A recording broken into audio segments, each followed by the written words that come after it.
আসসালামু আলাইকুম। করোনার সময় আমরা দেখেছি যদি আমরা ভ্যাকসিন না দেই তাহলে আমরা সৌদি আরবের বাইরে যেতে পারি না, বা সৌদি আরবের বাইরে থেকে এই ভ্যাকসিনের সার্টিফিকেট ছাড়া সৌদি আরবে কিন্তু ঢুকতে পারতাম না। আবারও সৌদি আরবে নতুন নিয়ম করা হয়েছে, আপনি যদি ভ্যাকসিন না দেন তাহলে আপনি আর সৌদি আরবের ভিতরে প্রবেশ করতে পারবেন না। বিশেষ করে যারা ছুটিতে গিয়েছেন তারা যদি এই ভ্যাকসিনটি না দেয় তাহলে তারা সৌদি আরবে আর ঢুকতে পারবে না। আপনারা হয়তো ইতিমধ্যে জেনে গেছেন যে পুরো বিশ্বের মধ্যে আরও একটি ভাইরাস কিন্তু ইতিমধ্যে ছড়িয়ে গেছে। ইতিমধ্যে কিন্তু বিভিন্ন দেশে লকডাউন দেওয়াও শুরু হয়ে গেছে।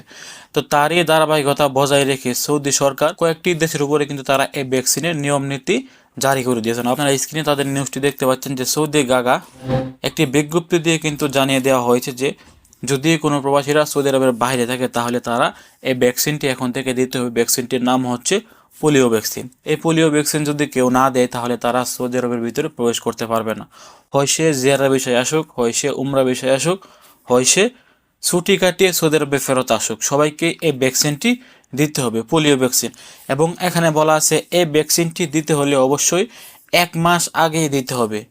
কমসে কম 1 মাস আগে এই ভ্যাকসিনটি দিতে হবে। 1 বছর আগে যদি কোনো কর্মী এই ভ্যাকসিন দিয়ে থাকে আর এই সার্টিফিকেট নিয়ে আসে তাহলে কিন্তু হবে না। কমসে কম 4 সপ্তাহ বলা আছে এখানে, 4 সপ্তাহ আগে এই পোলিও ভ্যাকসিনটি দিতে হবে সৌদি আরবে প্রবেশ করার, তাহলে কিন্তু সেই সকল কর্মীরা সৌদি আরবে প্রবেশ করতে পারবে।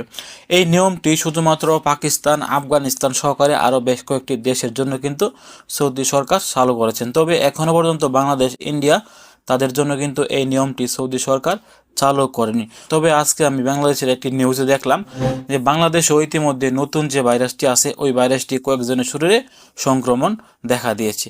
তাহলে কিন্তু বাংলাদেশের উপরে কিন্তু এই নিষেধাজ্ঞাটি আসতে পারে, যেহেতু এখন আপাতত পাকিস্তান, আফগানিস্তান সহকারে আরও বেশ কয়েকটি দেশের জন্য সৌদি সরকার এই নিয়মটি চালু করেছে। আমরা দেখেছি যে করোনার সময় কিন্তু সৌদি সরকার বাংলাদেশে কিন্তু সবার পরে যুক্ত করা হয়েছিল। আগে আফগানিস্তান, পাকিস্তান বা আফ্রিকার যে দেশগুলো আছে তাদেরকে কিন্তু আগে নিষেধাজ্ঞা দিয়েছিল, সবার শেষে কিন্তু বাংলাদেশকে নিষেধাজ্ঞা দিয়েছিল।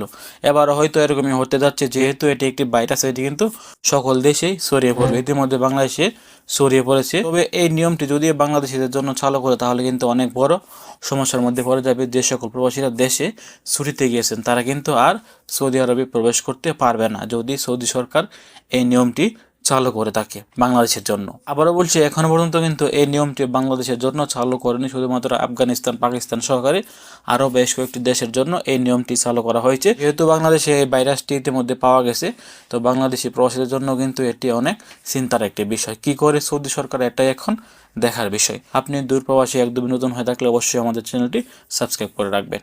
ভালো থাকুন, সুস্থ থাকুন। আসসালামু আলাইকুম।